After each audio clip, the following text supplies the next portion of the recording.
Good morning. We'll just give it a few moments for everybody to load in through the webinar and then we will begin.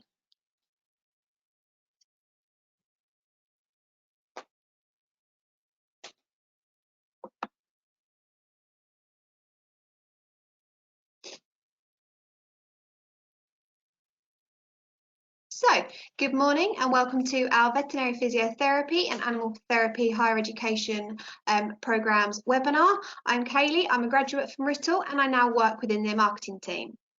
Today I'm joined here by Claire and Jade. Jade, unfortunately, we don't have a camera for, and they're part of our Vet Phys academic team. And I'm also joined by Emily and Kelly, who are our student ambassadors. Again, Kelly doesn't have a camera today, but you can hear her.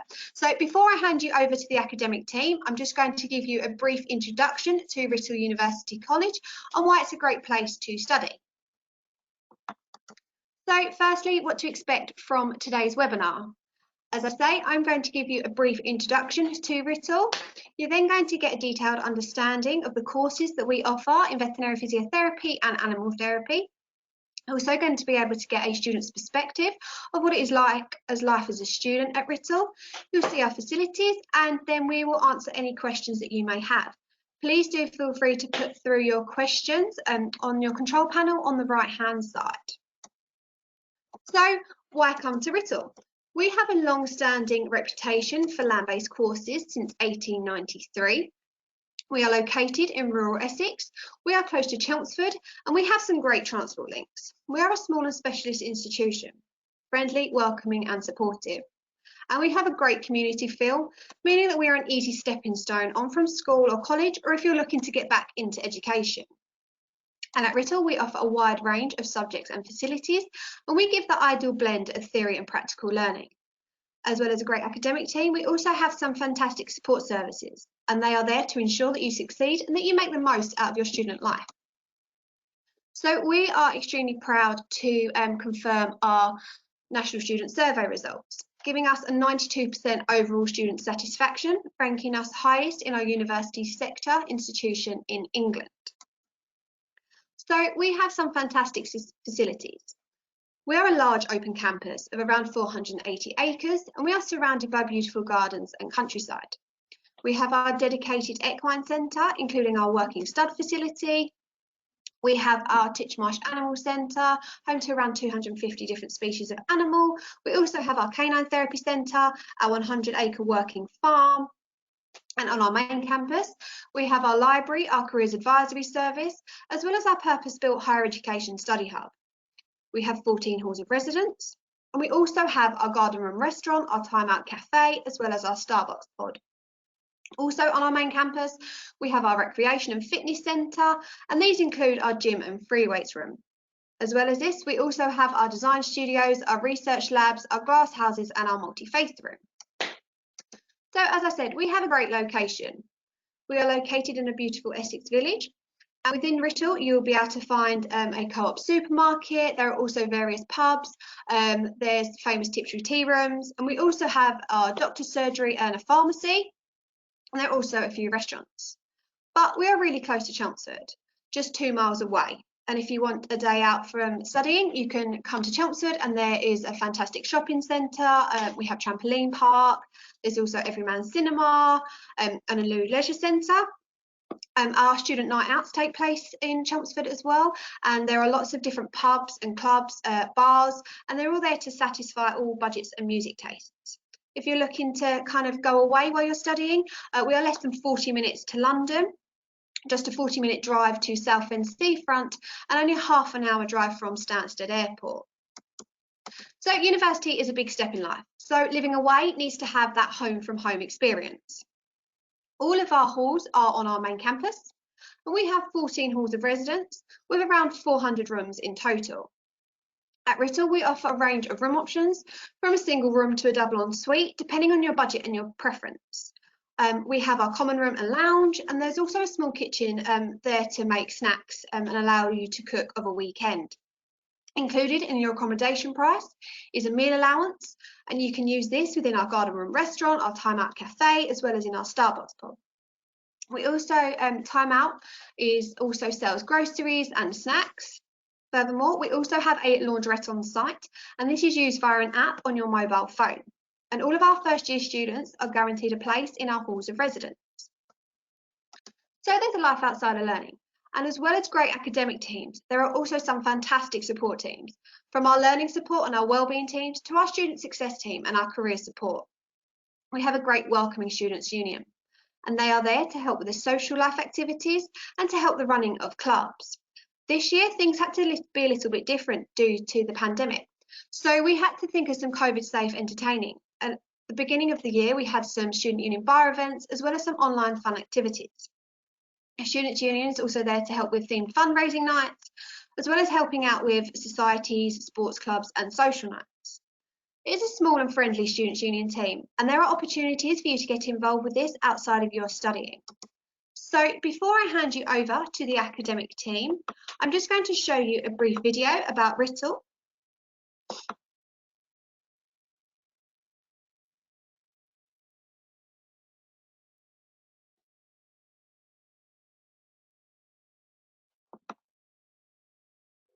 The great outdoors, and even greater indoors, an education for the real world, putting theory into practice, smaller class numbers and supportive tutors, highest overall for student satisfaction, breaking new ground, breaking the mould for almost 130 years, around 200 open hectares outside Chelmsford, a close community that will welcome you inside, making lifelong friends, experiences for life, being just 35 minutes from London, but a world away.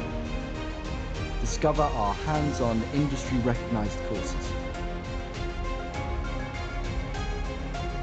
putting theory to the test, putting alumni in high places, putting your career first, putting science into practice.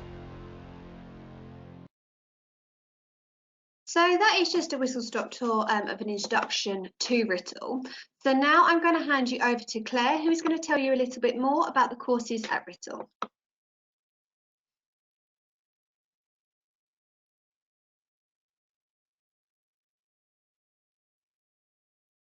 I think you may just be on mute at the moment, Claire.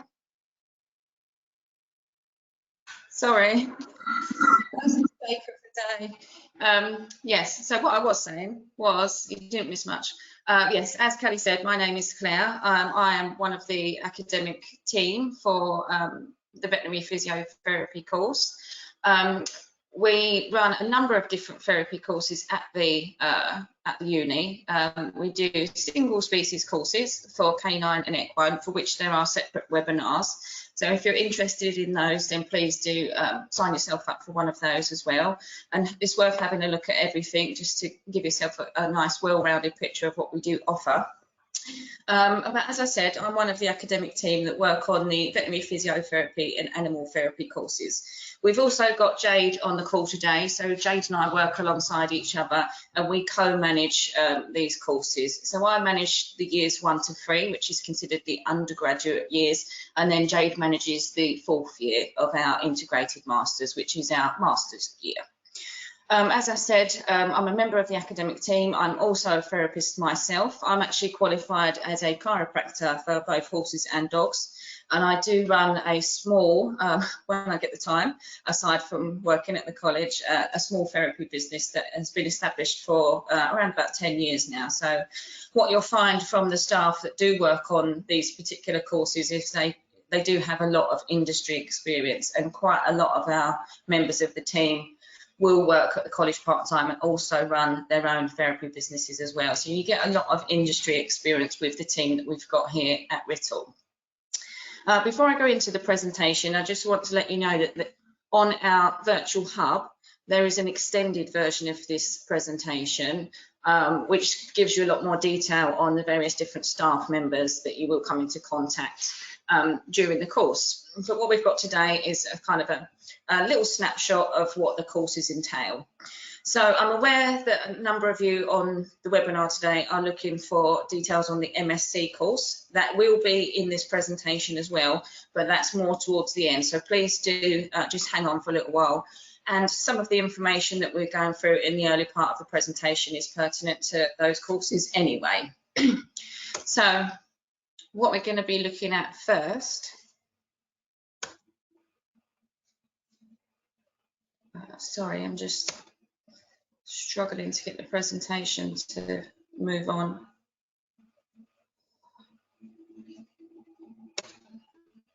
There we go, just a little time lag. So what we're going to discuss first of all is our integrated masters in veterinary physiotherapy. So this is a 4-year program, and that's because it takes you right through from wherever you are at the moment, A levels or diploma, whatever you're just coming up to finishing, right through to an MSc level qualification. And we're the only institution in the UK that does offer this full integrated 4-year program. So that takes you up to a level 7 qualification. We also offer, and these two courses run alongside each other, the BSc in animal therapy. So that's a 3-year program. So there's a number of differences between the two. They do follow the same outline, the same schedule for the first 3 years, which we'll come on to in a moment. But the main differences that people, or the questions that people mostly ask about what the differences are, is the level of qualification. So one, the 4-year program, you'll be qualified at an M level, a master's level, and the 3-year program is a bachelor's, so a BSc level. The other difference between the courses is your scope of practice at the end. So both are designed to qualify you in therapeutic techniques of various different degrees, but there's slight differences between the two programs. So on the animal therapy course, at the end of that course, so there's lots of different modules within it, all tailored towards building up your knowledge base around everything you need to know to do with therapy. On qualifying with the BSc, you'll obviously have your degree, which is one good thing. And degrees are worth a lot in the world of employment. And also you'll be provided, this is that you pass all of your 3rd-year modules. You'll also be qualified to do massage and soft tissue therapies with both horses and dogs.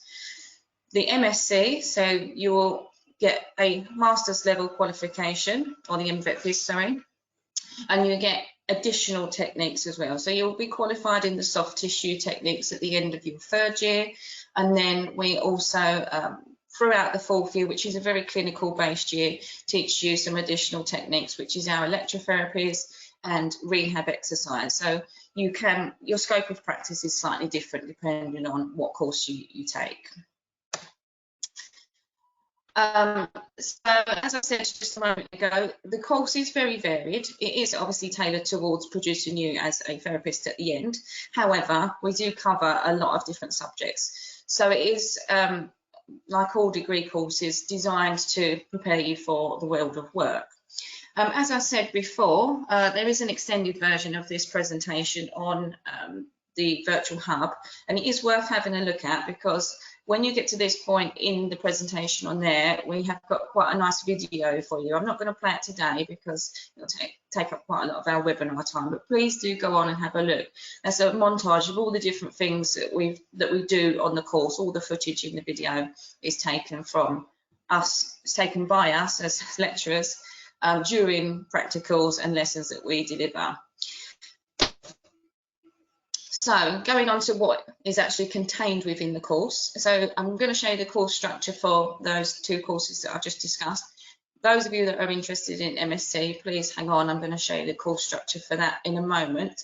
But before we go on to that, it's just worth mentioning for all of the courses, we use a modular based structure, like many degrees courses do across the UK.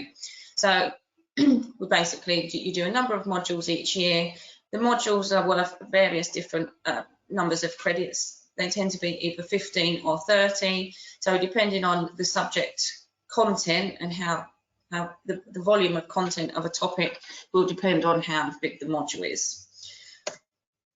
And then each year you'll accumulate 120 credits, and then as you go through the course, you accumulate that year on year.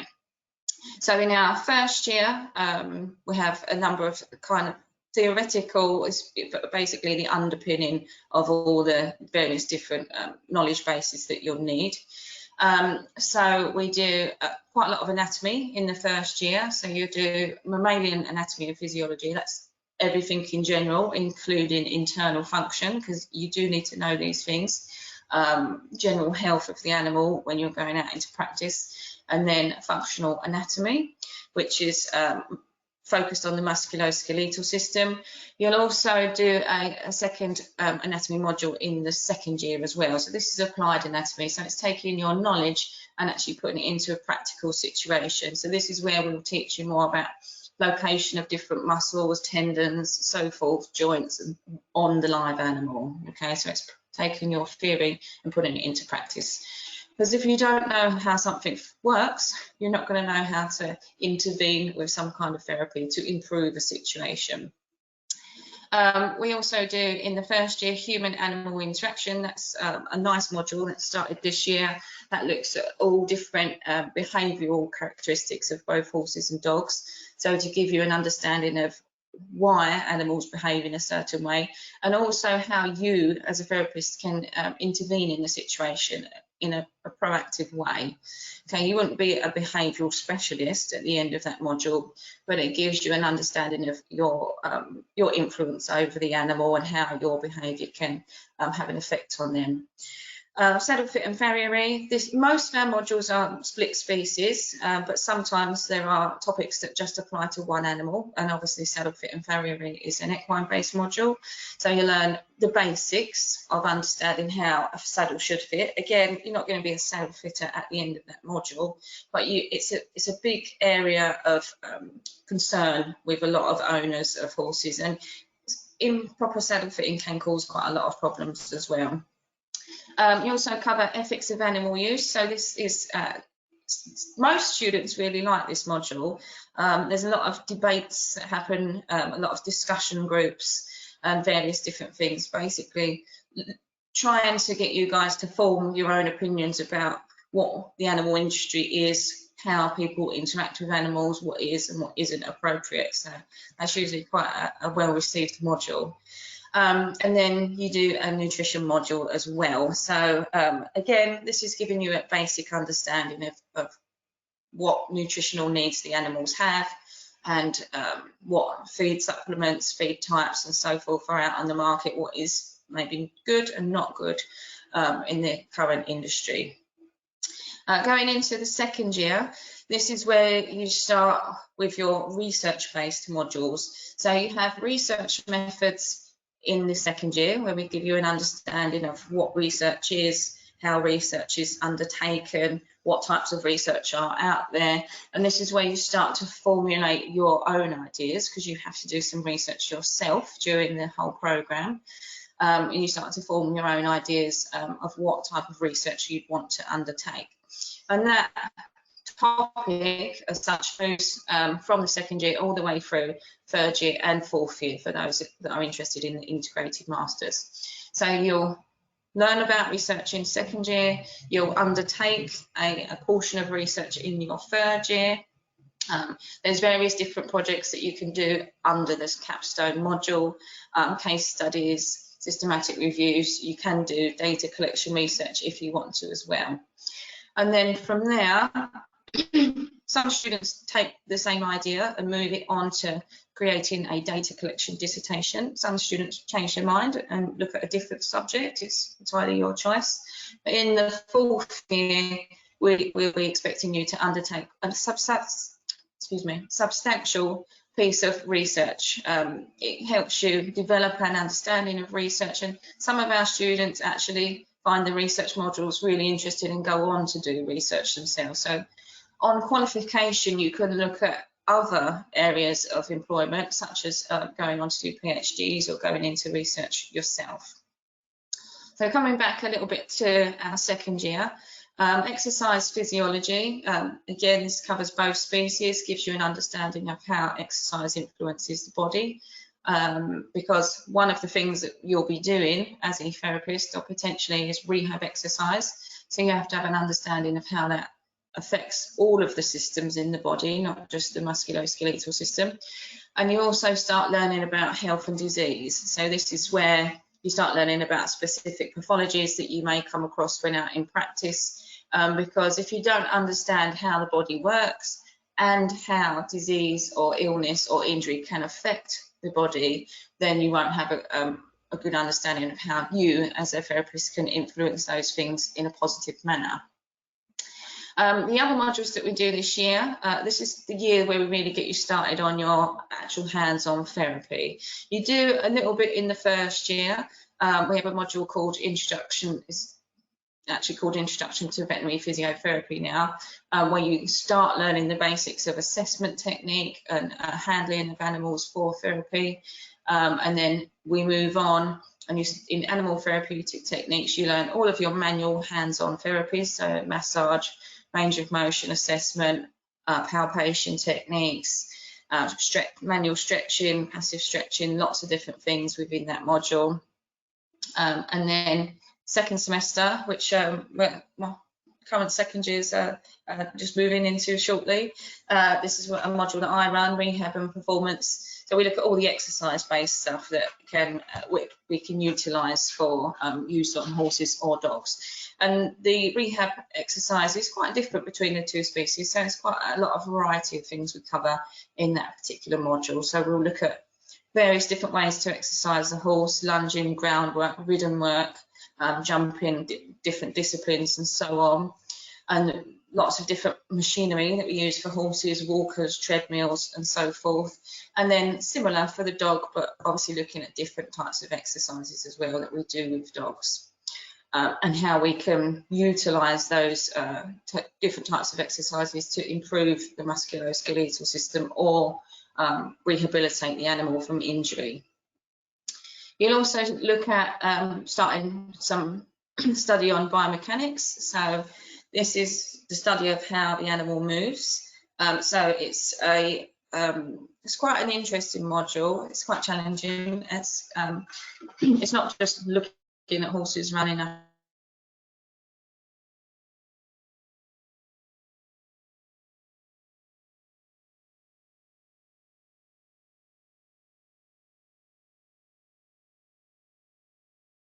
Claire, you've just gone mute again. I'm just going to mute you and unmute you. I'm not sure what's happened there.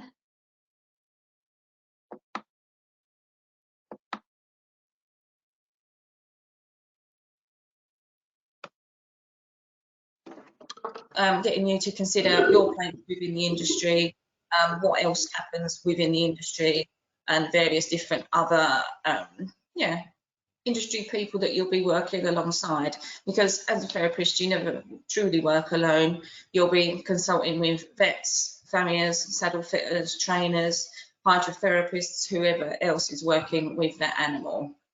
So that gets you thinking about your place. That's fine. You just blocked out a little bit. Sorry, can you restart the slide? You cut out a little bit in between. I'm not sure what bits of information were missed, but you're back now. Sorry, if you could just repeat that. Do you know how long ago it was? Did you hear me talking about the research questions? No. Yes, I believe that was it. Okay. No. Yeah, I think it was. Huh?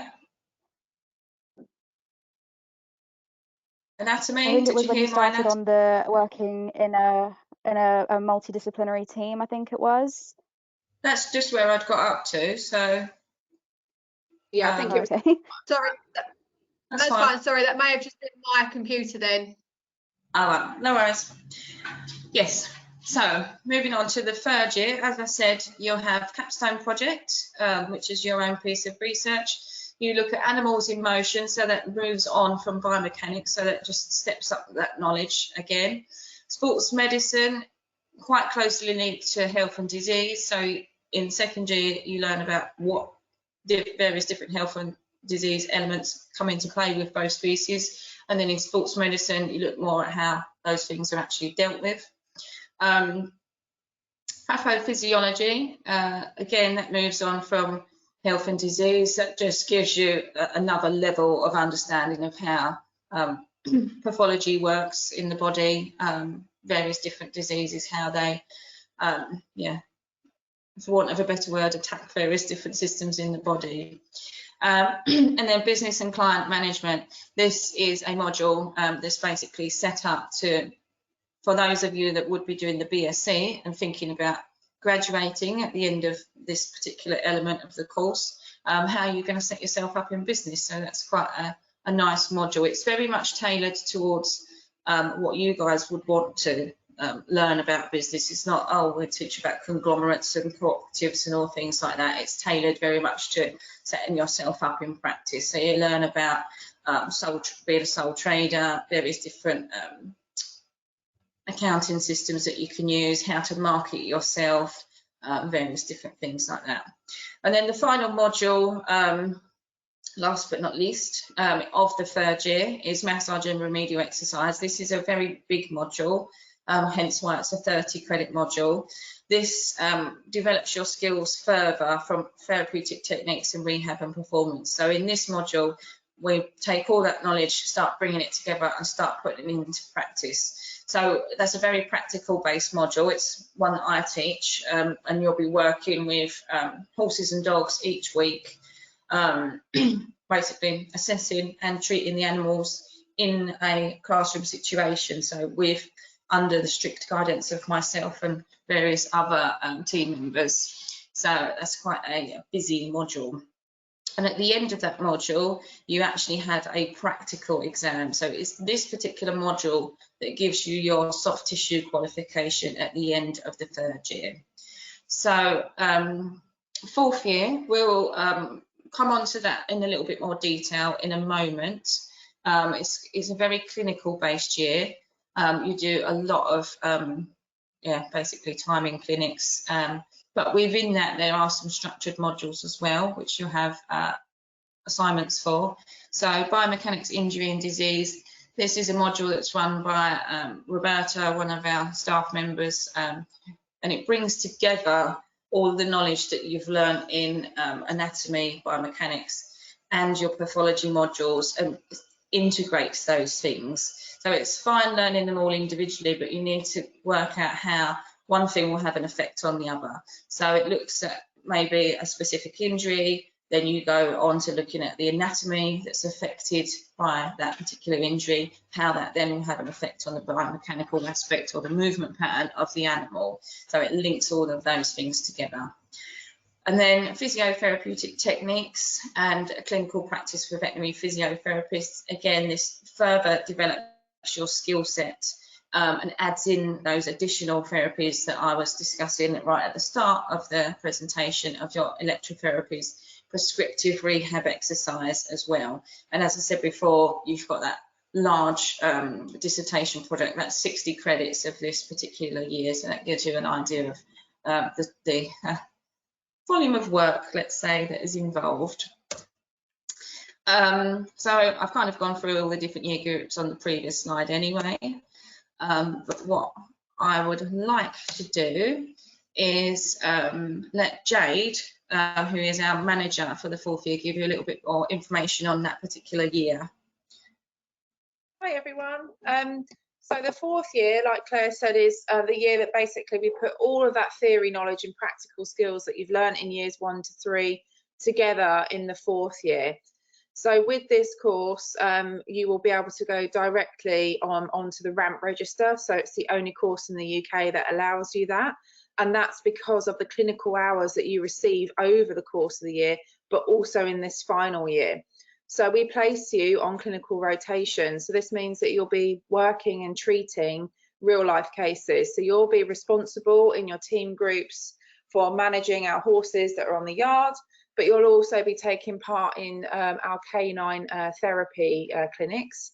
So if you go on to Rittle's Facebook page for the canine clinics, you'll be able to see that we treat a wide variety of dogs that are all paying clients, and you'll be placed on work rotation in there with a member of staff. All the members of staff in this year are all qualified physiotherapists, and they are all out practicing. So we are still continuing, like Claire said, where we get 5 minutes to see clients, and we are all RAMP or NABP registered physios.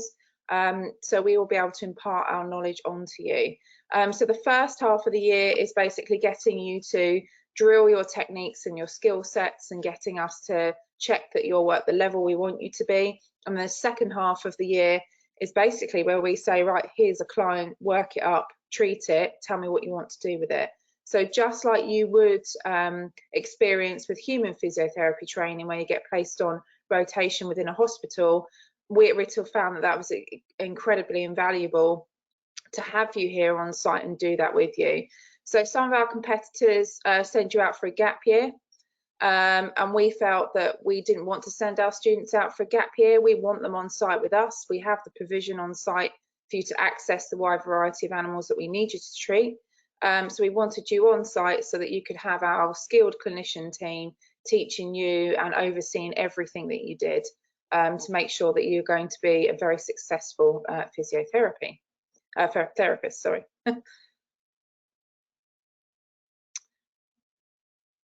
So with, this is your slide, isn't it, Claire? I'll hand you back. Yeah, that's fine. So just to point out to those of you that are interested in the 4-year integrated masters, at the end of that year you will have to pass some clinical examinations. So there's 6 exams in total, 3 for each species.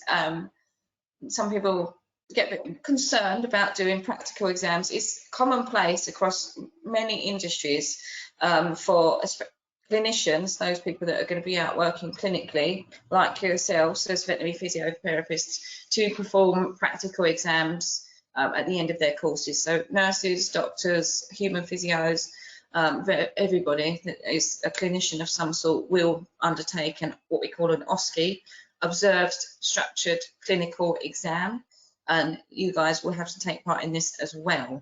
So there's 3 for the dog and 3 for the horse that are staggered throughout the final year, and there's various different elements to each exam, but basically you'll be in an exam situation with an animal and an instructor, or at that point there'll be an examiner, and you'll be asked to do or discuss a number of different things. So it's part discussion, some of it's, there's some written elements, and there's some practical elements, so you have to demonstrate your skills. So on the finish of this clinical year, you have what we call the academic component, so that's your assignments, your dissertation and so forth, and your clinical components of the assessment, these OSCE exams, and you need to pass all of those elements in order to receive the title of veterinary physiotherapist. If you get to that point and you're struggling with the clinical exams, or you realise that you don't want to be a practicing veterinary physiotherapist, you can still achieve an MSc by completion of the academic components, so the assessment and modular based components of that year, at which point you'll be awarded an MSc in animal therapy. And so it's just worth pointing out that there's some slight differences there. If you're on the integrated masters and you decide you don't want to do the 4th year, some people do, or they might want to do an MSc in a slightly different topic, it does happen. You can leave at the end of the 3rd year and then obviously be awarded the BSc in animal therapy.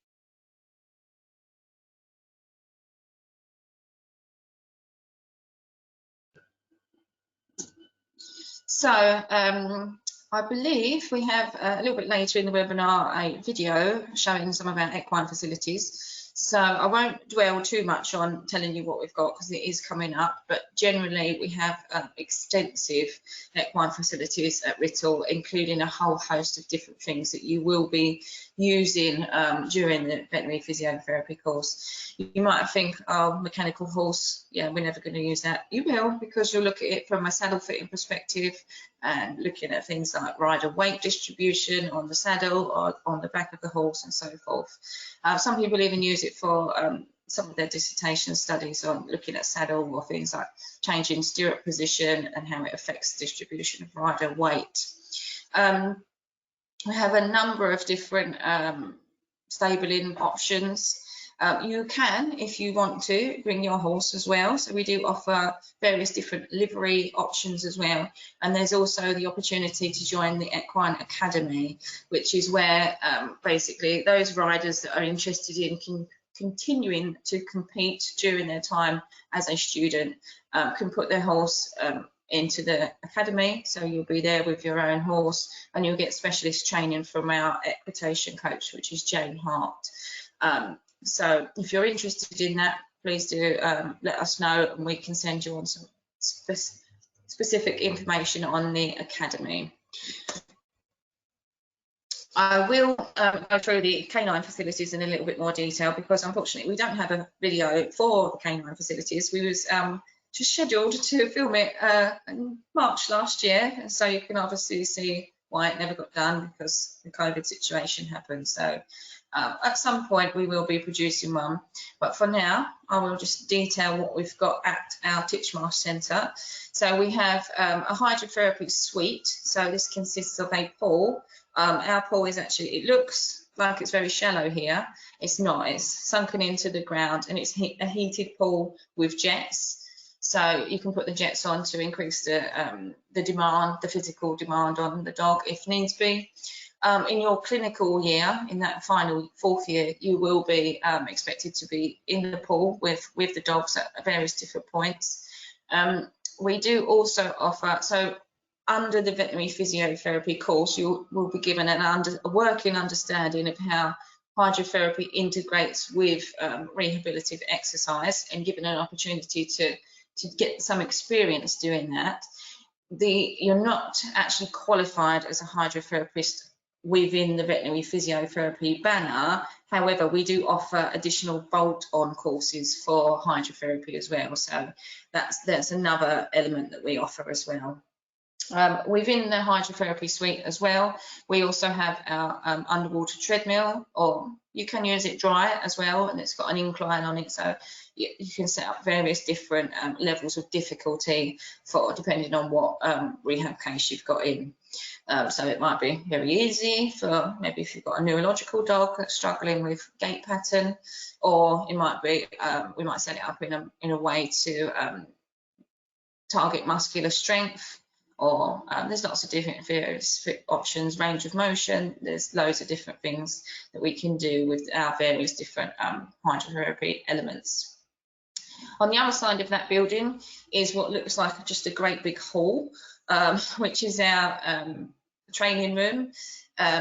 It's actually quite a nice area to work in. So it's got a rubber flooring. So when you're in there all day standing up, it is nice to not be standing directly on hard concrete. And it's also obviously nicer for the dogs. So in that side of the building, that's where we do all of your practical stuff with your hands-on manual therapies, your rehab exercises, and so forth.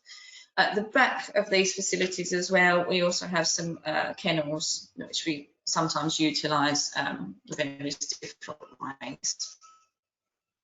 So just a couple of not scary bits of information, but just to make you aware, this is pertinent to the integrated masters, and also if you're interested in doing the MSc, this will also apply to you. So because it's a master's level program, you need to achieve a stage average every year, which is slightly higher than the national average. So national average is usually 40%. You have to achieve 40% overall, excuse me, to then progress on to the next year of your study. On this course, we asked you to achieve a 50% stage average in years 1 and 2, and a 55% stage average in year 3, in order to progress on to the next year of training. As you've seen from the module layout, there's a lot of information in this course, and we need you guys to maintain a level of interaction, of engagement with the course, in order to basically progress you on through the years. If you're dropping below these stage averages, then we would need to kind of look at why why would you be struggling with those sort of things. So just to make you aware, there is, because it's an integrated masters, a slightly higher than average demand on your achievements each year. With the two courses that I've just discussed, the BSc and the MSc, there are different level of UCAS points for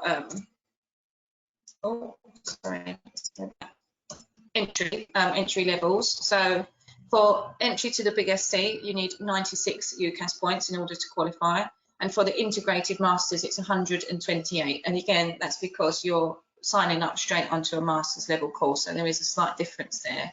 However, if you haven't got your 128 UCAS points, you can take place on the BSc in animal therapy, and then if at the end of your first year you have achieved that 50% stage average and passed a practical exam, what we call an OSPE, observed safety practical exam. So this is a handling exam for both horses and dogs, so one for each. On achievement of that, you can then swap over onto the integrated master's course if you wanted to.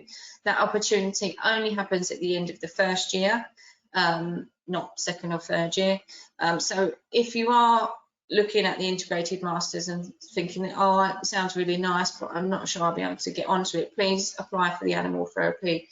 Work hard in the first year and then switch over to the integrated masters.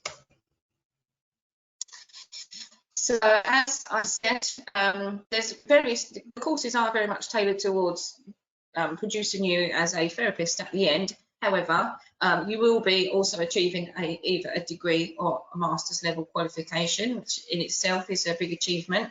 And there's lots of other various different things that students might want to go on to do as a career.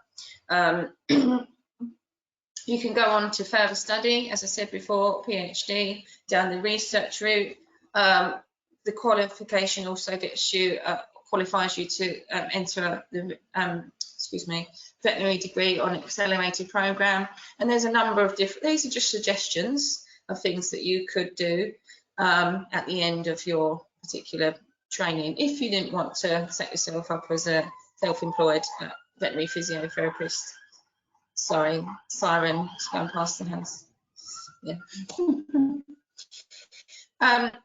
As I said, there is an extended version of this on the hub as well, and within that particular presentation, again, there's a nice video for you guys to have a look at, which is some clips of information from our previous students, okay, that they're detailing how they found the course and so on. So that is a good thing to have a look at.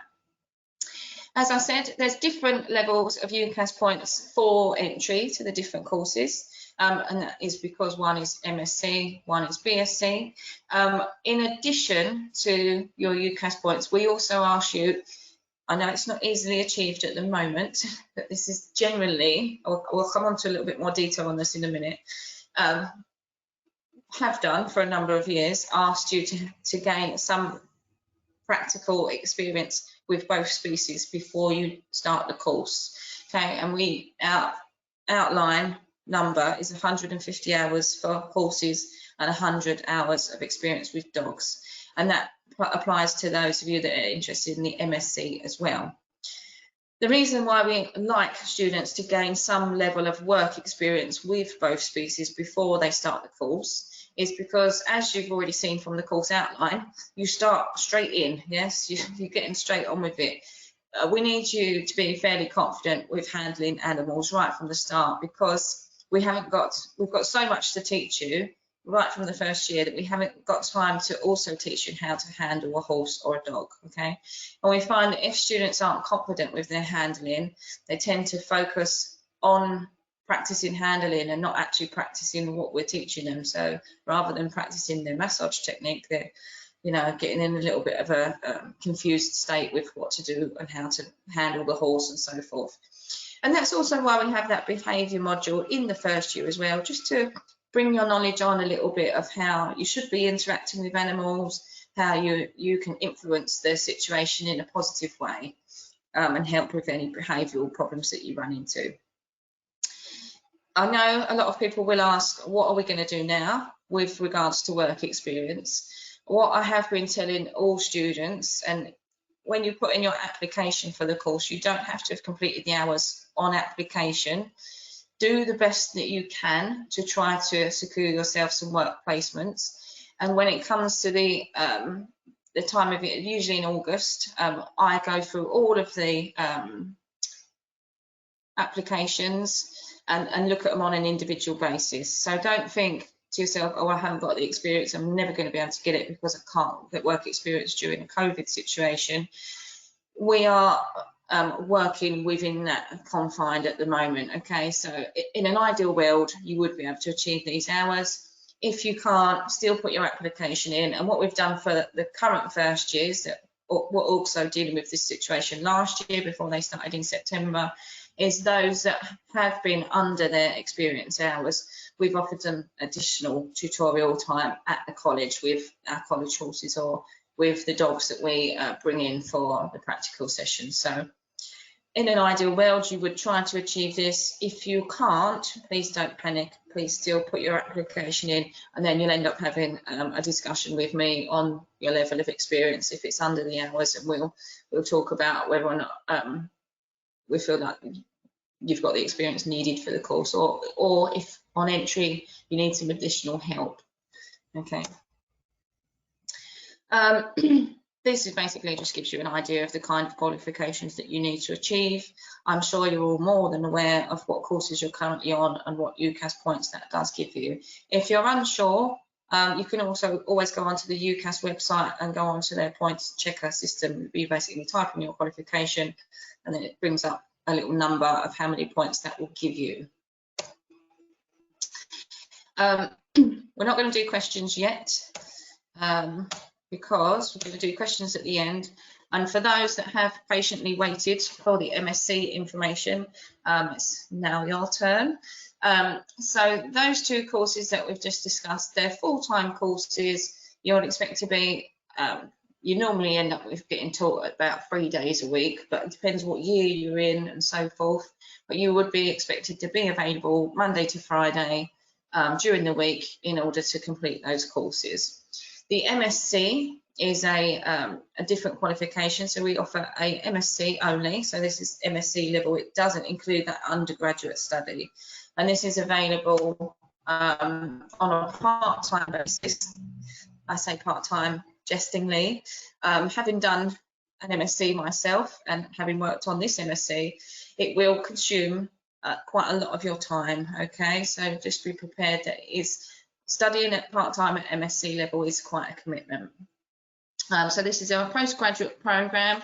Again, this one is recognised by RAMP and accredited by AHPR. So those are two associations within the industry that look at various different courses. So it's obviously a well-regarded course, like our undergraduate courses as well. It's 3 years part-time. And take this, it's approximately 1 weekend a month in the first year and 2 weekends a month in the second year. But you might have the odd month where it's 1 and then there's 2 the next month and so on. But please know that there is a level of commitment of your weekend time that you will need to be available. So you come for a whole weekend, Saturday and Sunday. The whole weekend will be scheduled for whatever modules you're undertaking at the time. Occasionally, we also ask you to come in on Fridays, but that'll be a Friday when you're in at the weekend, so it'll be Friday, Saturday and Sunday for exams and so on.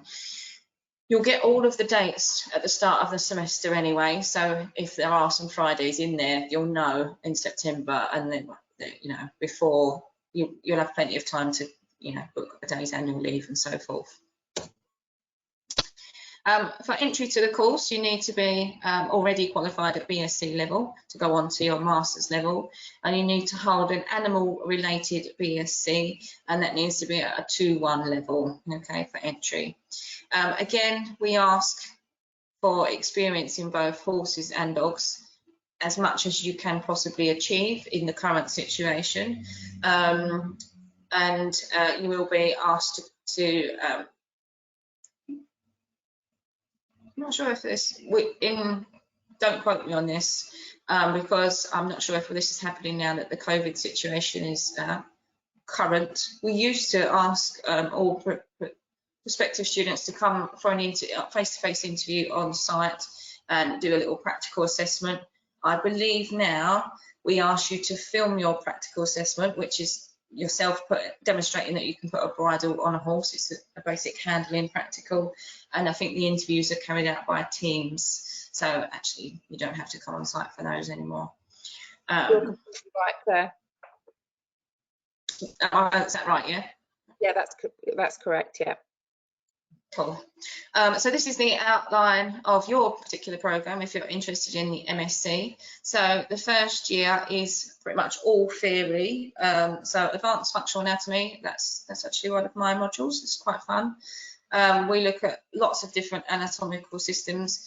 Because you're likely to have covered anatomy in whatever BSc you've done, it does start off with a bit of a assumption that you already know some stuff. If you don't worry, I've got lots of additional reading. I've had students before that had very little anatomy knowledge and have managed to catch them up to the level of everybody else. But within that module, we do a lot of dissections of various different parts of it's musculoskeletal anatomy, really. So we do a whole trunk dissection of the horse, which I've just done last semester with this current year's first years. And then what I've got coming up is full limb dissections for forelimb and hind limb of the horse, and full canine dissections as well. So if you're squeamish, most people aren't actually these days, but you're not forced into actually doing the dissection, but you should be present and just to observe if you want to as well. And there's a portfolio-based assignment for that one. Biomechanics and gait evaluation, similar to our biomechanics and stuff in our undergraduate courses. So this is run by Roberta, one of our staff members, very knowledgeable on all things biomechanical and gait based. So you'll learn all about the different movement patterns and gait patterns of the different species. You'll learn all about video analysis, gait analysis, how it's used in practice, how it is used in the industry, the relevance of it to you guys as therapists as well. Pathophysiology of injury and disease is what it says on the tin. You learn about lots of different types of injury and disease, how that affects the body, what occurs in the body at a cellular level and at a gross level in the musculoskeletal system when the body is suffering from some kind of injury or disease as well. So again, that coupled with your anatomy gives you that underpinning knowledge of how it should work, what's happening when things are going wrong, and you need to know both of those things really in order to then intervene with some kind of therapy and know what is right and what is wrong, because some various different diseases, if you apply the wrong type of therapy, can make things worse. Yes, so don't panic. We'll teach you how to do it right and how not to do it as well. Okay, and then academic and professional skills. Quite a lot of the students actually like this module. It's run by one of our colleagues, Nikki, and he's quite good at running little debates, getting you to think outside the box about your place in industry, how to develop your professional skills to become an industry physiotherapist. In that module as well, if some of you have been out of study for a number of years and think, oh, I can't remember it all, you'll get some academic learning in that as well. So we just refresh you on how to write academic reports, what you should be doing with regards to your referencing, layout, and all that kind of stuff all goes into that module as well. And then stage 2, Jade, did you want to talk about that year, because you're more involved there than me? Yeah, that's perfect. So what we do in the second year of the course is you have these 3 modules. So physiotherapeutic techniques and clinical skills is basically teaching you the skill sets to learn how to do massage, range of motion assessment, all your assessment techniques, your electrotherapies is all taught within that module. So we go through that over a course of obviously weekend delivery and also some online delivery as well to teach you all the theory behind that. We also have an industry specialist, Tim Watson, that comes in to deliver all the electrotherapy alongside your clinical teachers, and he's industry renowned for his knowledge. We also have the rehabilitation and remedial exercise module. So this is where we're going to teach you how to perform rehabilitation on horses and on dogs, looking at how it's going to optimize function and facilitate recovery. So that's what we do within that module. And then your clinical practice module, which happens towards the end of the year, is basically pulling all of those elements that you've learned in the previous 2 modules again into one. And as I said, for the 4th year course, where we've got clients that come in with animals, that's appropriate to this course as well. So we get dogs to come in on the weekend for treatment, so you can get that experience of treating animals in a clinical environment. And the same on the equine side, you'll be treating the horses either on the stud, the academy horses, or the yard horses with staff. Because this course is taught at the weekend, we do have quite a lot of lecturers that actually travel in across the country to teach for this course. So we get external providers to come in who are all qualified practitioners as well to help teach the delivery. And we think that's really good, because obviously we keep everything the same, but it's also just very good for you to see how you know, a different thought pattern might happen with a different therapist.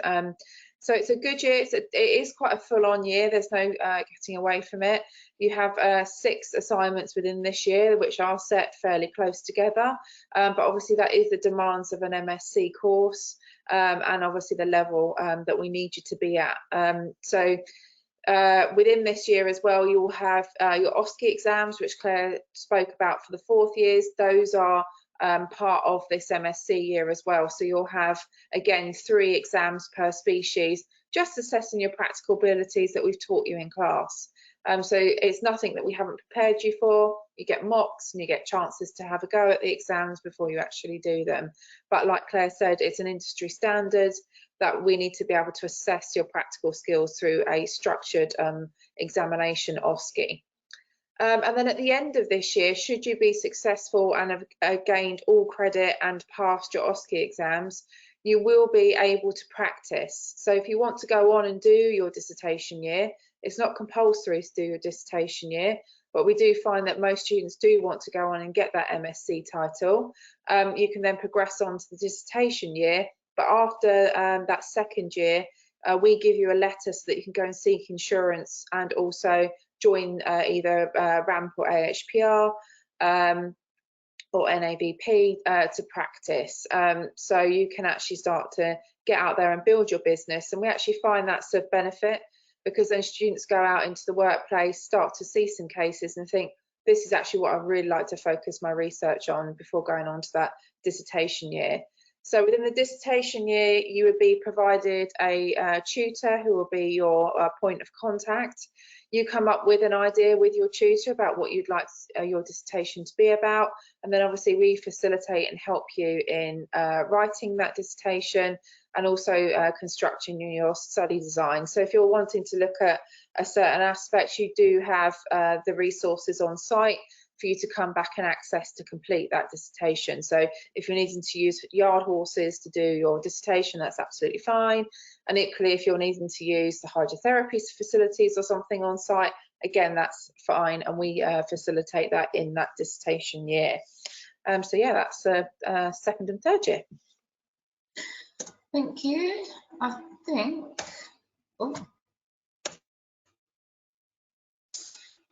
yeah, just various different slides. That's me and Jade complete. So I'll hand you back over to Callie. Okay. Oh, here we go. Hello, perfect. Thank you very much. So before we go on to the Q&A, I'm just going to show you a quick video on our equine facilities, and then we will jump on to the Q&A.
So that just gives you a little bit more information about our facilities and also a little bit more about our Equine Academy.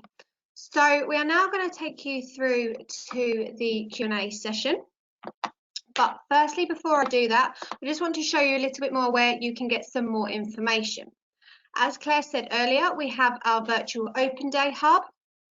And here you can find course booklets, you can find out information about the staff, you can also view the video. There's also some videos about what students think of the course. As well, you've got our website you can take a look at. We're also running some one-on-one sessions this Wednesday on the 27th of January. You will be sent out a link to this tomorrow, or you can use the QR code and get yourself signed up to that today.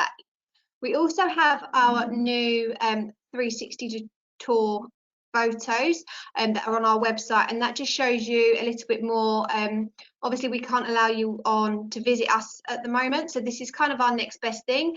So you can have a look through accommodation, you can have a look through each of the campus stud facility, as well as our main campus as well. So do take a look at all of those in your own time. And as I say, if you've got some more questions after, then please do book onto a one-to-one session. So now we will now go through and just take a look at your questions. How many contact hours are there every week? It depends on what year, very much. Contact hours, that's you're kind of looking at both things there. There's obviously theory and practical, which are two different things. At the moment, all of our theory stuff is actually online, but we do a lot of live delivery. So you are, it's not all pre-recorded stuff, so you would be in discussion sessions and stuff online at specific times. And practical stuff, obviously at the moment, none. Because everywhere's shut, but generally it does vary year on year. So year one does have quite a lot of practical content in it, especially in introduction to veterinary physiotherapy. Also, yeah, functional anatomy and physiology, they've all got practical sessions. Nutrition has a handful of practical sessions where you're assessing weight of animals and things like that. But generally, as a sort of catch-all, everything included, you'll tend to find that you'll be booked either theory or practicals for around about 3 to 3.5 days within the week. We do, it's not always achievable depending on the timetable, but we do try to give each year group at least one completely clear day, which you can obviously catch up with all your work.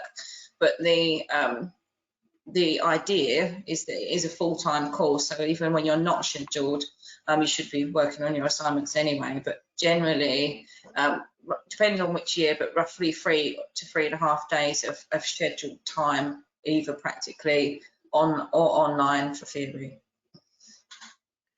Perfect, thank you. Do lectures take place at university during lockdown? No, not allowed. No, it's all online at the moment. So what some people might be then thinking is, well, how do you teach the practical elements? Obviously, when the college is open, at the moment, we're grouping a lot of our practical teaching together. So for instance, now the students are doing all their theory online. So we are still running, we are still functioning. They're having a mix of, when the semester starts next week, a mix of pre-recorded lectures, online tutorials, online live delivery of lectures, depending on the module leader and how they want to structure their module. And then when the college does open, all the practicals that have been missed at this point will be all scheduled in at that time as well. So theory, there's no lectures running on site at the moment because we're not allowed to have you there because of obviously national lockdown. And we're just working as best we can to try and get everything scheduled at some point within the academic year. And just to add to what Claire said there, the difference with this course is because we have to be able to validate your 1,000 clinical hours, we can't cancel all your practicals because you wouldn't be able to go onto the registers. So even as lockdown's happening, we had a group last year that were due to graduate. We just had to suspend their teaching in their final clinical year and start back up when we could. And then we did like condensed sessions, so they still got all the hours that they should have had. Otherwise, you wouldn't be able to join the registers afterwards. So there is a commitment here that we have to deliver what we said, because you wouldn't be able to meet the requirements for your qualification. So like Claire said, we just do a bit of a juggling act. If we can't have you on site, we load you with more theory, and then when we can, we then focus more on the practical side, because we have to meet those hours. So you're not going to get a reduced experience, because we can't do that. Thank you very much for that. How do I let you know that I'm interested in the Equine Academy, and do I have to keep my horse at Writtle to join it?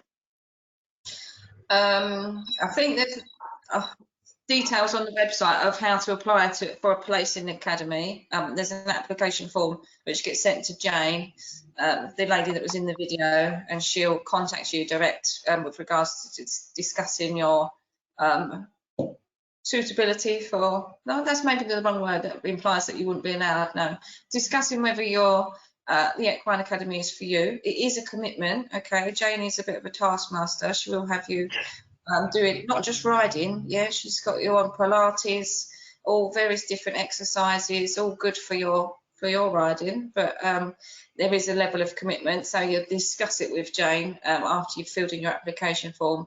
And the final part of the question, yes, your horse does need to be present on site for you to be part of the academy, because there's regular training sessions that happen, so that each, don't quote me on this, but I believe each student gets a one-to-one lesson with Jane, and they also get to partake in group training as well, so that it's all scheduled either before or after your lectures. So there is a level of commitment. You do need to be on site, but a lot of our students that do join the academy get a lot out of it, and they get more of a community feel as well. I think they like all doing it together, going out competing together.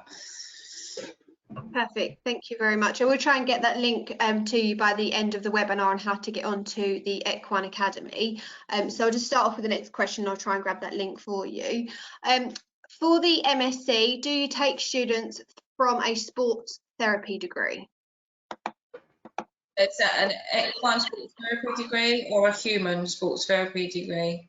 Needs to be an animal. Cool, perfect. Okay, I'll wait for those to reply on that one. If you could just let us know if that's a human sports therapy or an equine sports therapy, and I will move on to the next one.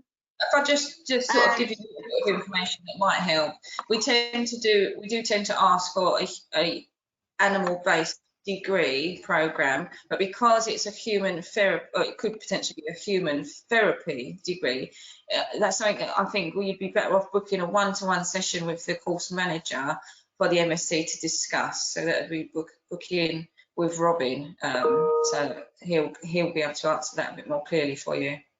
Yeah, it's evaluated on an individual basis, and like Claire said, if you've got a therapy background, whether it be in humans or animals, we evaluate it on an individual basis. So a lot of people that come potentially from human physio and want to do animal physiotherapy, they're out competing and eventing and have horses and stuff. So we do evaluate it on an individual basis. Perfect, thank you. I think that also answered another question, literally about a similar thing. So that's fabulous. I don't need to. I've been offered a conditional place on the MVet Phys course in September. Will there be an opportunity at some point to visit in person? I appreciate during COVID this is difficult. I don't know the answer to that one. I think that would depend on how the lockdown restrictions are lifted, and obviously we will try our best if it's COVID safe to do so, but I think that would just depend. Claire, if you want to elaborate, but I think that's kind of how it would be on lockdown restrictions. Yeah, it really does depend on how the lockdown goes, and then so it wouldn't be for a few weeks anyway. Again, it depends on COVID and so forth, but sometimes for students that maybe do miss an open day, this talking in, you know, normal parameters, we can organise that individual little tour. I've had it before where someone comes from, you know, quite a distance, they couldn't quite make it for the original opening, and then a staff member will show you around the facilities. So if the site is open for external people, so we've got a duty of care to just make sure the people on site are our students, and, you know, we limit contact as much as possible. But if at any point we are taking in visitors again before September, then potentially, yes, you could arrange to come and meet a staff member and have or maybe even one of the student ambassadors. My girls, it's still there. Would show you around the facilities.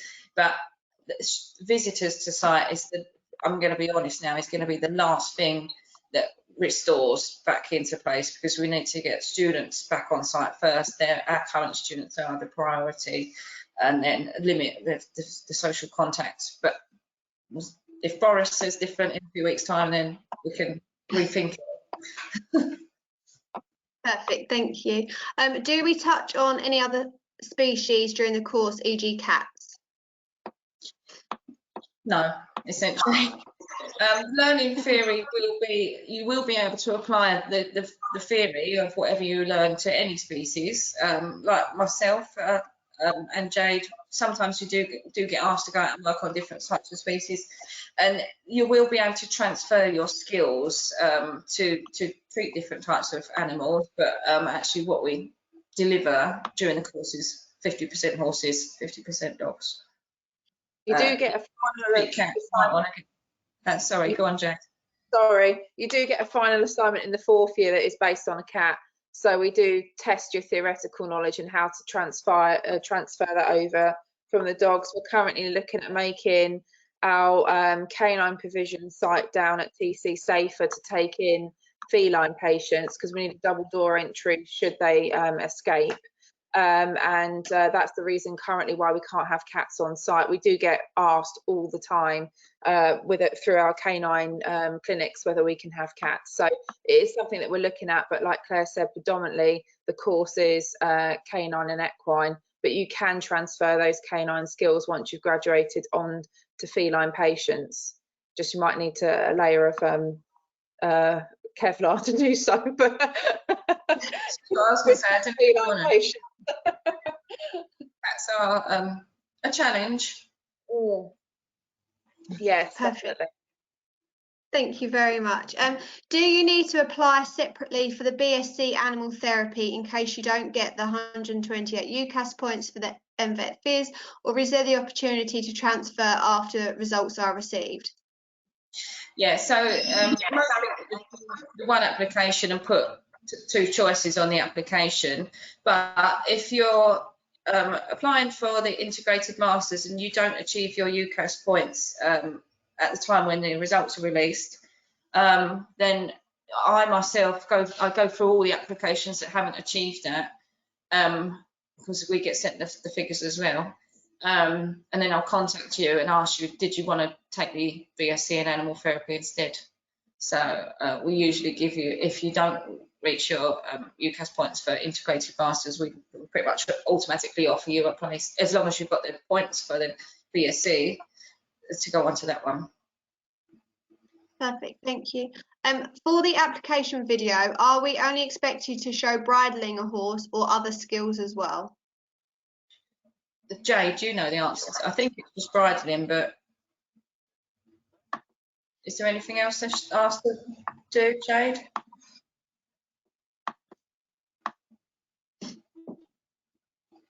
Oh, she must have. I think she's on mute.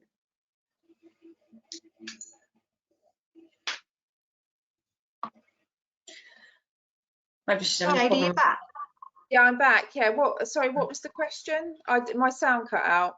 Yeah, so the assessment video that the MSc application students do, is it just a demonstration of them putting a bridle on a horse, or is there anything else in there? Yeah, I believe so. Putting the bridle on, maybe leading the horse up and picking a foot out. So very basic things. Yeah. Perfect, thank you. I'm interested in MSc. Could you advise me on where I can get more information on student finance? I don't know. Is it all on the virtual hub, I would assume? Is it on there, Kelly? Yeah, so we've got lots of different, also on our website, there are a fees and finances page, which I will get up the link for you and I will send this across to you. Also UCAS will allow you to, and then student finance. If you contact student finance, the student loans company on the Gov website, they will also be able to let you know what you're entitled to and how much and whether you are able to do so with that as well. I have already received my offer, but struggling to find experience during this time. No one is taking on work experience currently due to the pandemic. Yeah, as I said during the presentation, try as best you can. Those students that can't get placements, we are obviously empathetic of that. We do realise that it's not easy to achieve at the moment. If you don't get any experience hours, what you'll then be expected to do is undertake additional tutorials at the start of year 1 to gain those skills. So one of our staff members, Megan, she does all those, and Keola does a little bit of it as well. So you will have to do additional stuff at the start of year 1 here on site, learning those practical skills. But try as best you can. If you can't, just know that you've got a bit more work at the start of year 1. Perfect, thank you. For those, a lot of questions coming through. Does the MFit Phys course include canine and equine studied at the same time, or do you have to choose? Both at the same time, 50-50, yeah, 50% each. Perfect, thank you. Rita looks amazing, thank you. What is required for the entry portfolio? I'm not sure what the referring to with portfolio there. If you could just clarify what you are referring to with the portfolio. For the MSc course, do you provide accommodation? Yes, we do. Yeah, this isn't it, yeah. Yeah, you book it, so you book it through our accommodation facilities, and basically they allocate you a room each weekend you come. So you might be moving a bit around the university depending on what rooms we've got available. But yes, you can book accommodation through us. But also several students sort of make friends on the course, and then sometimes they go and share rooms sort of off-site as well. But yes, there are rooms available at the weekend. You just need to book them through accommodation. Perfect, thank you. What are the clinical career options if you end up just doing the animal therapy? So with the animal therapy course, you'll be qualified, as long as all the modules are passed, especially that massage module in the 3rd year, you'll be qualified to do soft tissue therapies for both species clinically. So you'll be able to do a full therapeutic assessment for horse and dog, and then soft tissue manual therapy, so massage and stretching techniques. So you could set up as a massage therapist, basically. Perfect, thank you. So we are running out of time. I'm just going to ask 2 more questions, and then if they don't get asked, then we will forward these on and the academics will get back to you. And I say, if you do have some more questions, please do book on to a one-on-one session, because you will have half an hour individually with an academic to talk through all of your questions that you have. So if your question doesn't get answered, please do book onto a one-on-one session.